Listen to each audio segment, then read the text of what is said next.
कहानी की शुरुआत में एक सुनसान इलाके में नदी के पीछे एक पेड़ से लटकती हुई एक लाश दिखाई जाती है। यह साल 1830 था। अगले दृश्य में हम फिल्म के मुख्य किरदार ऑगस्टस लैंडोर को नदी के किनारे अपने हाथ धोते हुए देखते हैं। लैंडोर एक सेवानिवृत्त पुलिसकर्मी है जो रिटायरमेंट के बाद नदी के किनारे बने एक छोटे से घर में रहता है। फिर एक सैन्य अकादमी के कुछ लोग लैंडोर से मिलने आते हैं। असल में फिल्म की शुरुआत में दिखाई गई लाश उसी अकादमी के एक छात्र की थी और वे लोग चाहते थे कि लैंडोर इस मामले की जांच करें। लैंडोर ने पुलिस सेवा के दौरान कई जटिल मामलों को सुलझाया था, जिससे शहर के उच्च अधिकारियों के बीच उन्हें बहुत सम्मान मिला था। इसी वजह से अकादमी के कप्तान खुद उन्हें लेने के लिए उनके घर आए थे।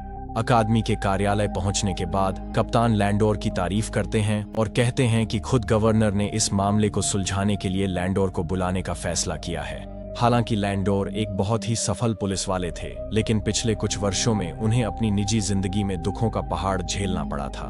उनकी पत्नी की 3 साल पहले मृत्यु हो गई थी और उनकी बेटी किसी के साथ घर से भाग गई थी। इसी वजह से वे बहुत अकेलापन महसूस करने लगे थे। अकेलेपन के कारण लैंडोर ने शराब पीना शुरू कर दिया और शराब पर निर्भर हो गए। कर्नल पहले से ही लैंडोर की निजी जिंदगी की समस्याओं से वाकिफ थे, इसलिए उन्हें इतनी कठिन परिस्थिति में लैंडोर को इतनी बड़ी जिम्मेदारी देने में असहजता महसूस हो रही थी। हालांकि अपनी निजी समस्याओं को एक तरफ रखते हुए लैंडोर कर्नल से पूछते हैं कि उन्हें वहां बुलाने का कारण क्या है।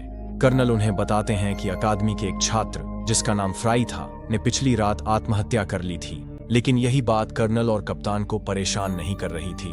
असल समस्या यह थी कि जब फ्राई के शव को अस्पताल लाया गया तो किसी ने उसके सीने से उसका दिल निकाल लिया था। इसके बाद कर्नल लैंडोर को उस अस्पताल ले जाते हैं जहां फ्राई का शव रखा गया है। डॉ मार्क्विस, जो शव की जांच कर रहे हैं, लैंडोर को समझाते हैं कि किस तरह एक अज्ञात अपराधी ने चाकू से सीना चीरकर दिल को साफ साफ निकाल लिया था। किसी व्यक्ति के सीने से दिल निकालना कोई आसान काम नहीं है। लैंडोर डॉक्टर से पूछता है कि क्या कोई सामान्य व्यक्ति यह कर सकता है या इसके लिए सर्जन होना जरूरी है। डॉक्टर जवाब देते हैं कि अगर किसी को मानव शरीर का ज्ञान है तो वह भी दिल निकाल सकता है, इसलिए सर्जन होना जरूरी नहीं है। इसके बाद लैंडोर सबसे पहले उस जगह जाता है जहां फ्राई ने आत्महत्या की थी। वहां कप्तान के साथ वह सैनिक भी मौजूद है जिसने सबसे पहले फ्राई का शव देखा था। जब लैंडोर सैनिक से सवाल करता है तो वह कहता है कि पिछली रात इलाके में गश्त करते समय उसने किसी के चीखने की आवाज सुनी थी। जब वह आवाज के पीछे गया तो उसने फ्राई की लाश को एक पेड़ से लटका हुआ पाया। सैनिक आगे कहता है कि फ्राई को पिछली रात फांसी दी गई थी, लेकिन उसके पैर अभी भी जमीन को छू रहे थे। ये सुनकर लैंडोर उससे पूछता है कि क्या उसने आसपास किसी और को देखा था। सैनिक जवाब देता है नहीं। फिर लैंडोर मुस्कुराता है और उसे जाने के लिए कहता है। इसके बाद लैंडोर और कप्तान अस्पताल लौट जाते हैं। लैंडोर खुद शव की जांच करता है और फ्राई के सिर के पीछे एक गहरा घाव पाता है। वह फ्राई के हाथों पर भी चोट के निशान पाता है, जो शायद तब लगे जब वह फांसी के दौरान खुद को छुड़ाने की कोशिश कर रहा था। इससे यह अनुमान लगाया जा सकता है कि फ्राई ने और उसने खुद को मारने की कोशिश की, लेकिन किसी ने जबरदस्ती उसे पेड़ पर लटका दिया। इसी बीच डॉक्टर वहां पहुंचता है। जब लैंडर और डॉक्टर फ्राई के सिर की चोट देखते हैं तो डॉक्टर हैरान रह जाता है कि उसने पहले इतनी गंभीर चोट कैसे नहीं देखी। फिर लैंडर और डॉक्टर फ्राई की भींची हुई मुट्ठी खोलते हैं और उसके अंदर एक कागज का टुकड़ा पाते हैं जिस पर कुछ अक्षर लिखे होते हैं। डॉक्टर हैरान है कि इतनी महत्वपूर्ण जानकारी उसकी नजर से कैसे छूट गई। लैंडर को जो कागज मिला है वह एक बड़ा सुराग हो सकता है। वह पत्र लेता है और जाने की तैयारी करता है, लेकिन कप्तान उसे रोक लेता है। कप्तान लैंडर से कहता है कि वह इस मामले की गुप्त रूप से जांच करे। वह नहीं चाहता कि फ्राई की हत्या के कारण अकादमी की प्रतिष्ठा खराब हो। वह लैंडर को सख्ती से चेतावनी भी देता है कि जब तक मामला सुलझ न जाए वह शराब न पिए। लैंडर पहले ही शहर में शराबी के रूप में बदनाम हो चुका था। कप्तान की सभी शर्तें मानने के बाद लैंडर अपनी जांच शुरू करता है। वह उस जगह लौटता है जहां फ्राई की लाश मिली थी और सुराग ढूंढना शुरू करता है। जांच के दौरान अकादमी का एक छात्र वहां आ जाता है। उस कैडेट का नाम एडगर है। एडगर लैंडर को बताता है कि वह भी अपनी तरह से फ्राई के मामले की जांच करने की कोशिश कर रहा है और उसे लगता है कि फ्राई का हत्यारा एक कवि है। यह कहकर वह चला जाता है। बाद में लैंडर उस कांस्टेबल से पूछताछ करता है जो अस्पताल में फ्राई की लाश की रखवाली कर रहा था जब दिल चुराया गया था। कांस्टेबल लैंडर को बताता है कि वह रात 2:30 बजे तक ड्यूटी पर था। उस समय एक अधिकारी आया और उसे छुट्टी दे दी। हालांकि क्योंकि वहां अंधेरा था, कांस्टेबल अधिकारी का चेहरा नहीं देख सका। यह सुनकर लैंडर हैरान रह जाता है। कांस्टेबल एक और अजीब बात भी बताता है। उसने देखा कि उस अधिकारी के कंधे पर रैंक का बैज नहीं था, जो आमतौर पर किसी भी अधिकारी के लिए शर्म की बात होती है। इससे लैंडर और भी ज्यादा उलझन में पड़ जाता है, इसलिए वह अपना मन शांत करने के लिए एक बार में चला जाता है। लैंडर बारटेंडर पैट्सी को बहुत अच्छी तरह जानता था। आज पैट्सी कुछ परेशान सी लग रही थी। जब लैंडर उससे उसकी चिंता का कारण पूछता है तो पैट्सी उसे बताती है कि वह फ्राई को बहुत अच्छी तरह जानती थी और उसकी मौत से बहुत दुखी है। वह यह भी जोड़ती है कि अकादमी में केवल कुछ खास लोग ही फ्राई की मौत के बारे में जानते थे। लैंडर हैरान हो जाता है और पैट्सी से पूछता है कि उसे इस घटना के बारे में कैसे पता चला। पैट्सी बार में बैठे एक आदमी की ओर इशारा करती है। लैंडर देखता है कि वह कोई और नहीं बल्कि एडगर है, वही व्यक्ति जिसने उसे बताया था कि फ्राई का हत्यारा एक कवि है। लैंडर एडगर से पूछता है कि उसने ऐसा क्यों कहा था। एडगर अपने काव्यात्मक अंदाज में कहता है कि केवल एक कवि ही किसी का दिल चुराने जैसा अपराध करने के बारे में सोच सकता है। वह जोड़ता है कि वह खुद भी एक कवि है, इसलिए वह जानता है कि एक कवि कैसे सोचता है। लैंडर समझ जाता है कि एडगर शराब के नशे में बोल रहा है। जैसे ही लैंडर जाने लगता है, एडगर उसे रोकता है और एक राज बताता है। कुछ समय पहले फ्राई का अपने रूममेट से झगड़ा हुआ था, लेकिन किसी को नहीं पता कि झगड़ा किस बात पर हुआ था। अगले दिन लैंडर और कप्तान दो सैनिकों को पूछताछ के लिए बुलाते हैं। उनमें से एक फ्राई का रूममेट था। लैंडर उससे उसके और फ्राई के बीच हुए झगड़े के बारे में पूछता है। रूममेट जवाब देता है कि उनके बीच कभी कोई गंभीर झगड़ा नहीं हुआ था। वह कहता है कि फ्राई बुरी संगत में पड़ गया था और वह सिर्फ उसे सही रास्ते पर लाने की कोशिश कर रहा था। इसी बात को लेकर उनके बीच थोड़ी बहस हो गई थी। हालांकि फ्राई के रूममेट को यह नहीं पता था कि वे बुरे दोस्त कौन थे। हालांकि फ्राई ने कभी उनके साथ उन लोगों के नाम साझा नहीं किए। लैंडर उसका बयान लेता है और उसे उसके कमरे में लौटने की अनुमति देता है। इसके बाद वे एक और सैनिक स्टॉडर्ड से पूछताछ करते हैं, जो फ्राई की मौत से पहले उससे मिलने वाला आखिरी व्यक्ति था। जब लैंडर उसे फ्राई के बारे में पूछता है तो स्टॉडर्ड कहता है कि उस रात फ्राई बहुत जल्दी में था और अधिकारियों से छुप कर जा रहा था। फ्राई ने उसे नहीं बताया कि वह कहाँ जा रहा है। उसने बस इतना कहा कि उसके पास कुछ जरूरी काम है। जब स्टॉडर्ड यह बता रहा था तो उसका चेहरा पीला पड़ गया, जिससे लैंडर को उस पर शक हुआ। उस समय स्टॉडर्ड की तबीयत ठीक नहीं थी, इसलिए लैंडर ने उसे जाने की अनुमति दे दी। तभी एक अधिकारी कप्तान के लिए एक संदेश लेकर आता है। उसमें लिखा था कि पिछली रात किसी ने एक गाय और एक बकरी का दिल निकाल लिया था। ये खबर पढ़ने के बाद कप्तान गुस्से से भर जाता है और किसी और हत्या को रोकने के लिए वह अकादमी में पूरी तरह से लॉकडाउन घोषित कर देता है। हालांकि लैंडर और एडगर नियमों की अनदेखी करते हुए अकादमी के बाहर मिलते हैं। लैंडर ने मान लिया था कि एडगर फ्राई को अच्छी तरह जानता होगा, लेकिन एडगर कहता है कि वह तो फ्राई से कभी मिला ही नहीं। इसके बाद लैंडर मिलकर केस सुलझाने का प्रस्ताव रखता है। एडगर तुरंत ही सहमत हो जाता है। इसके बाद लैंडर उसे वह चिट्ठी देता है जो फ्राई के हाथ में मिली थी और उससे कहता है कि उसमें लिखे अधूरे शब्दों को समझने और पूरा करने की कोशिश करे। फिर वह चला जाता है। उस रात एडगर लैंडर के घर जाता है और उसे बताता है कि उसने चिट्ठी का एक हिस्सा डिकोड कर लिया है।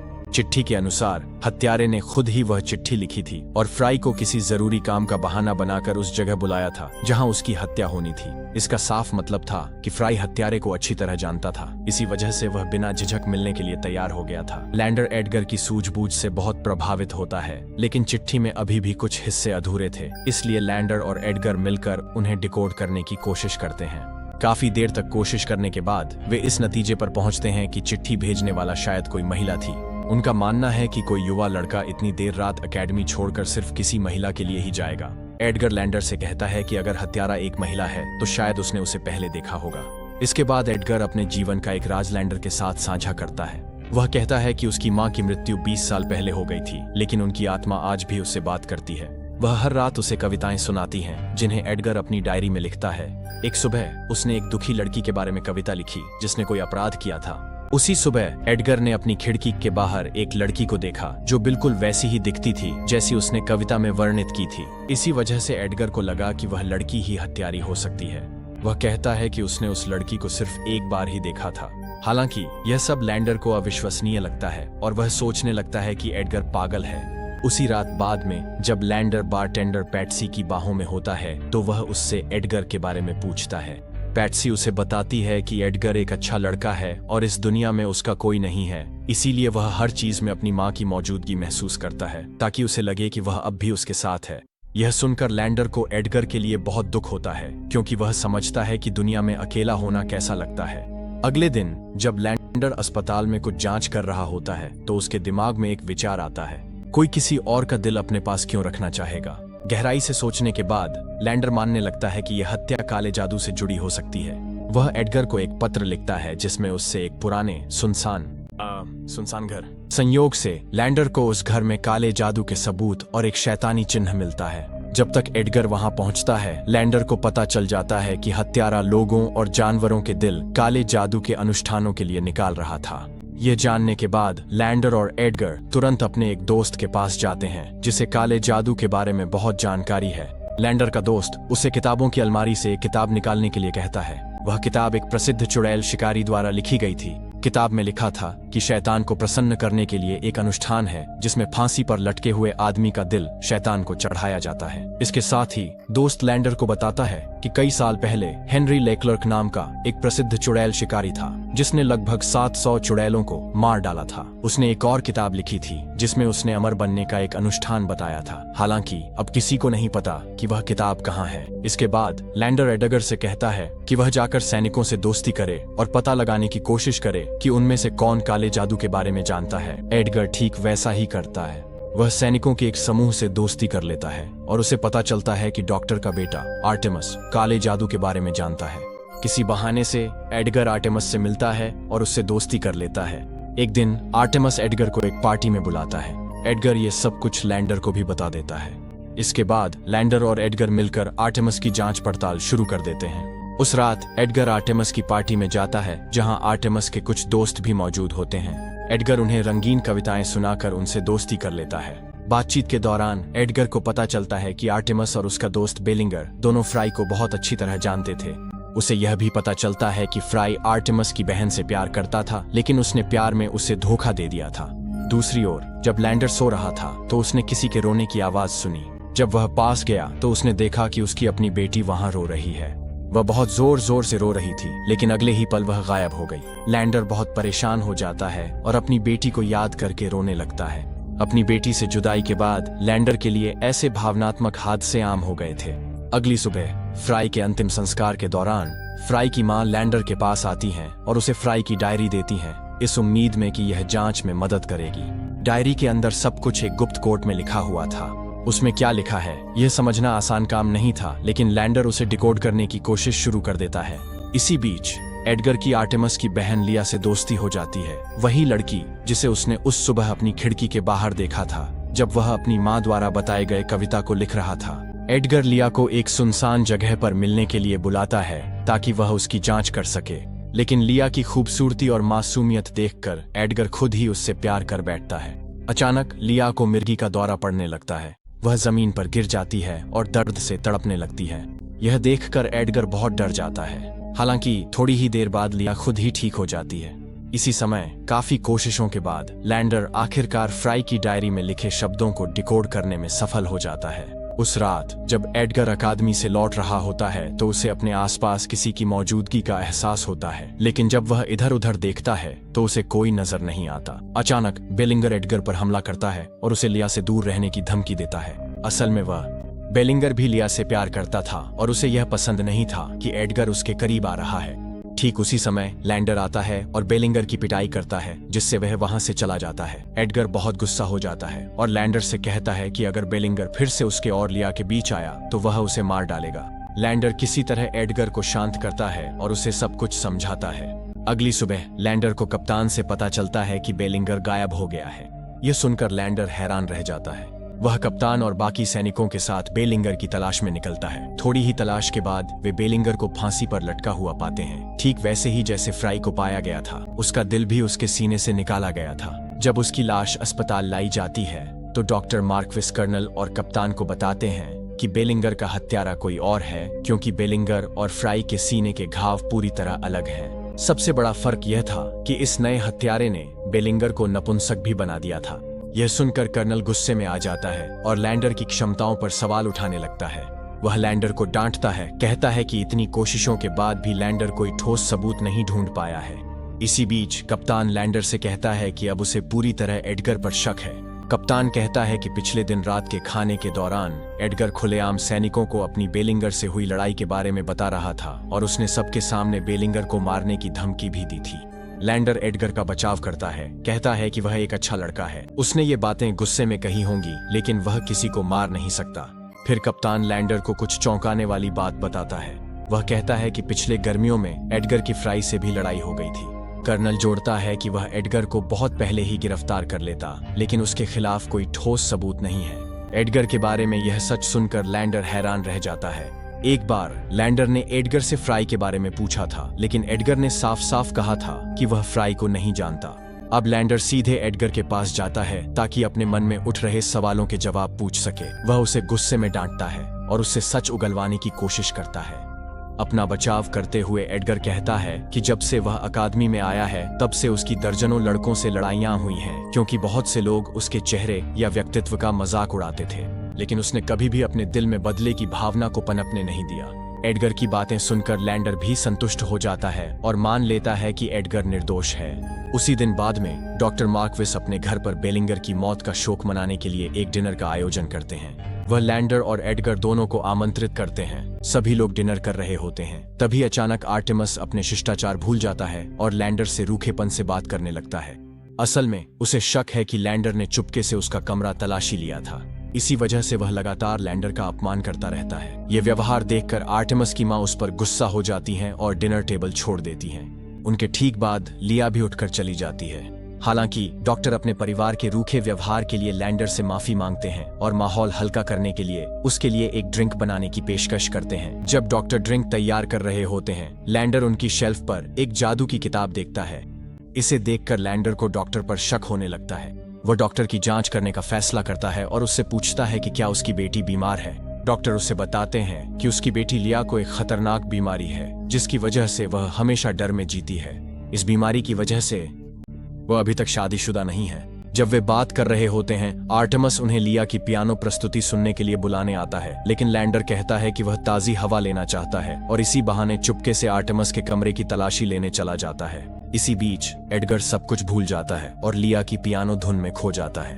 वह लिया से इतना गहराई से प्यार कर बैठा था कि उसके लिए कुछ भी करने को तैयार था। दूसरी ओर लैंडर को आर्टेमस के कमरे में एक कोट मिलता है, जिसकी कंधे पर कोई रैंक नहीं है। लैंडर को याद आता है कि अकादमी के गार्ड ने बताया था कि वह अधिकारी जिसने उसे छुट्टी दी थी ठीक ऐसा ही कोट पहने हुए था। तभी मिसेस मार्क्विस वहां आ जाती हैं और वह भी उस कोट को देखकर हैरान रह जाती हैं। लैंडर कोट को नीचे ले जाता है। डॉक्टर कहता है कि यह उसके मृत भाई का है और उसे नहीं पता कि यह कोट घर में कैसे आ गया। लैंडर उसे बताता है कि यह कोट आर्टेमस के कमरे में मिला था। इससे पहले कि आर्टेमस कुछ कह सके, कप्तान आ जाता है और बताता है कि अकादमी से एक और सैनिक स्टॉडर्ड लापता है। स्टॉडर्ड वही लड़का है जिसने आखिरी बार फ्राई को देखा था और घबराते हुए लैंडर को बयान दिया था। यह सुनकर लैंडर तुरंत उनके साथ स्टॉडर्ड के कमरे की तलाशी लेने जाता है। कमरे की तलाशी के बाद लैंडर सबको बताता है कि स्टॉडर्ड का अपहरण नहीं हुआ है, वह खुद ही अकादमी से भाग गया था। लैंडर ऐसा इसलिए कहता है क्योंकि स्टॉडर्ड का सामान भी कमरे से गायब था। लैंडर अंदाजा लगाता है कि स्टॉडर्ड, बेलिंगर और फ्राई अच्छे दोस्त थे, और जैसे ही उसने देखा कि फ्राई और बेलिंगर की मौत हो गई, स्टॉडर्ड डर गया कि अगला नंबर उसका हो सकता है। शायद इसी डर की वजह से वह भाग गया। आर्टेमस के कमरे में मिली कोट की वजह से सब लोग उस पर हत्यारा होने का शक करने लगते हैं, लेकिन लैंडर के पास अभी भी आर्टेमस के खिलाफ ठोस सबूत नहीं है, इसलिए वह कर्नल से और सबूत इकट्ठा करने के लिए थोड़ा और समय मांगता है। इसी बीच एडगर लिया के पास जाता है और उसे अपनी कविता सुनाता है। इसके बाद लिया उसे टहलने के लिए बाहर ले जाती है। दूसरी ओर लैंडर फिर से अपने दोस्त के पास जाता है और पता चलता है कि हेनरी लेक्लेयर, जिसने अमृता पर किताब लिखी थी, असल में एक शैतान उपासक था। लैंडर का दोस्त उसे हेनरी लेक्लेयर की एक तस्वीर भी दिखाता है। लैंडर को अचानक याद आता है कि उसने यह पेंटिंग कहीं और भी देखी है। वह तुरंत डॉक्टर के घर की ओर भागता है। उसे वहां हेनरी की वह तस्वीर दिखी थी, क्योंकि उसने डॉक्टर के घर में काले जादू की किताब देखी थी, जो शायद हेनरी ने ही लिखी थी। साथ ही हेनरी की पेंटिंग दीवार पर टंगी हुई थी। अब लैंडर को शक होता है कि शहर में हो रही सभी रहस्यमयी घटनाओं के पीछे डॉक्टर का पूरा परिवार है। उसका शक तब यकीन में बदल जाता है जब वह जादू की किताब अपने हाथों में लेता है। वह सचमुच हेनरी द्वारा ही लिखी गई थी। लैंडर डॉक्टर को धमकाता है और उसे सच बताने के लिए मजबूर करने की कोशिश करता है। डॉक्टर डर जाता है और सब कुछ कबूलने लगता है। डॉक्टर लैंडर को बताता है कि उसकी बेटी लिया एक गंभीर बीमारी से पीड़ित है और उसके पास जीने के लिए केवल लगभग 3 महीने बचे हैं। उसने उसे बचाने के लिए हर इलाज आजमाया, लेकिन कोई भी दवा असर नहीं कर पाई। फिर एक दिन लिया ने डॉक्टर से कहा कि उसके पूर्वज हेनरी लेक्लर्क उससे बात कर रहे थे। और उन्होंने एक जादुई अनुष्ठान बताया है जिससे वह अमर हो सकती है। डॉक्टर के अनुसार अनुष्ठान करने के बाद लिया सचमुच ठीक होने लगी। यह देखकर पूरा परिवार उस अनुष्ठान को करने में जुट गया। जब डॉक्टर यह सब लैंडर को समझा रहा होता है, उसी समय दूसरी ओर उसकी बेटी अपने साथ अपनी माँ और भाई के साथ वह अनुष्ठान पूरा करने में व्यस्त है।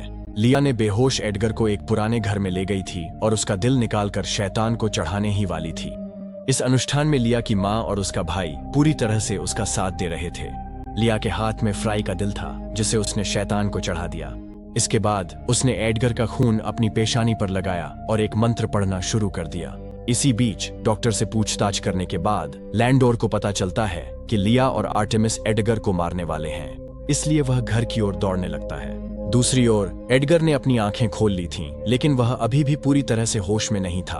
उसे पता था कि लिया उसे मारने वाली है, लेकिन वह उसे इतना प्यार करता था कि उसकी जान बचाने के लिए खुद को कुर्बान करने को तैयार था। इसके बाद लिया जादुई मंत्र पढ़ती रहती है और एडगर का दिल निकालने के लिए आगे बढ़ती है, लेकिन इससे पहले कि लिया एडगर को नुकसान पहुंचा सके, लैंडोर वहां पहुंच जाता है। तीनों लैंडोर को देखकर डर जाते हैं और उसे चाकू दिखाकर दूर रहने की धमकी देते हैं। इसी दौरान एक मोमबत्ती गिर जाती है और घर में आग लग जाती है। आर्टेमिस और लैंडोर के बीच हाथापाई शुरू हो जाती है। लिया मंत्र पढ़ती रहती है, लेकिन अचानक एक जलती हुई लकड़ी की बल्ली उस पर गिर जाती है और उसे बुरी तरह घायल कर देती है। यह देखकर आर्टेमिस लिया को बचाने के लिए दौड़ता है। इस मौके का फायदा उठाकर लैंडोर एडगर को जलते हुए घर से बाहर ले जाता है। आर्टेमिस और उसकी माँ का ध्यान सिर्फ लिया पर था। तभी अचानक घर का जलता हुआ हिस्सा उन पर गिर जाता है। लैंडोर डॉक्टर की पत्नी को बचाने में कामयाब हो जाता है, लेकिन लिया और आर्टेमिस जलकर राख हो जाते हैं। लिया की मौत देखकर एडगर को गहरा सदमा लगता है। इसके बाद एडगर को सुरक्षित रूप से अकादमी के अस्पताल में भर्ती करा दिया जाता है। पता चलता है कि डॉक्टर मार्क्विस पहले ही इस्तीफा दे चुके थे। कैप्टन और कर्नल लैंडोर का रहस्य सुलझाने के लिए धन्यवाद करते हैं और कभी उस पर शक करने के लिए माफी मांगते हैं। अपना कर्तव्य पूरा करने के बाद लैंडोर घर लौट जाता है, लेकिन यह कहानी यहीं खत्म नहीं होती। कुछ दिनों बाद एडगर पूरी तरह स्वस्थ होकर लैंडोर के घर आता है। वह कहता है कि उसने लैंडोर की बेटी की मौत के बारे में कुछ पता लगाया है। ये कहते हुए वह अंदर चला जाता है। एडगर लैंडोर से बहुत नाराज है क्योंकि उसने एक ऐसा राज पता लगा लिया है जिसे लैंडोर ने दुनिया से छुपा रखा था। लैंडोर ने एक बार एडगर को जो पत्र लिखा था, उसकी लिखावट फ्राई के हाथ में मिले पत्र की लिखावट से मेल खाती है। इसका मतलब है कि वही पत्र लैंडोर ने लिखा था और फ्राई को उसकी मौत की जगह पर बुलाया था। यह समझने के लिए कि लैंडोर ने ऐसा क्यों किया, एडगर ने जांच शुरू की। उसे पैट्सी से पता चला कि एक रात जब लैंडोर की बेटी पार्टी से घर लौट रही थी तो अकादमी के 3 बदमाश कैडेट्स ने उसके साथ बलात्कार किया था। यह जानने के बाद एडगर समझ गया कि फ्राई निश्चित रूप से उस अपराध में शामिल था, लेकिन अब एडगर पूरी सच्चाई सीधे लैंडोर से सुनना चाहता था क्योंकि अब तक वह बहुत कुछ जान चुका था। इसीलिए लैंडोर ने उसे सब कुछ बताना शुरू किया। असल में लैंडोर की बेटी किसी के साथ भागी नहीं थी। उसके साथ हुए भयानक अपराध के कारण उसने पहाड़ से कूदकर अपनी जान ले ली थी। बदला लेने के लिए लैंडोर चुपचाप अपराधियों की तलाश कर रहा था। उसे पहले ही अपनी बेटी से फ्राई का लॉकेट मिल चुका था, इसलिए लैंडोर जानता था कि फ्राई उन तीनों में से एक है। फ्राई को मारने के लिए उसने पैट्सी के नाम से एक चिट्ठी लिखी और फ्राई को अकादमी से बाहर बुलाया। फिर लैंडर ने अपने हथियार से उसे बेहोश कर दिया और बाद में उसे एक पेड़ से लटका दिया। उसने फ्राई से बाकी 2 लड़कों के नाम भी पूछे थे, लेकिन फ्राई ने कुछ नहीं बताया। फिर लैंडर ने किसी के आने की आहट सुनी और उसे वहां से भागना पड़ा। लैंडर किस्मत वाला था क्योंकि उसी रात डॉक्टर ने काले जादू की रस्म के लिए फ्राई का दिल निकाल लिया था। ऐसा लग रहा था जैसे खुद भगवान भी लैंडर की बेटी के बलात्कारियों को सजा देने में उसकी मदद कर रहे हों। यहाँ तक कि कर्नल ने भी फ्राई की मौत की जांच के लिए लैंडर को चुना था। लैंडर ने इसका फायदा उठाया और अपने अपराध को छुपाने के लिए इसे काले जादू का मामला बता दिया।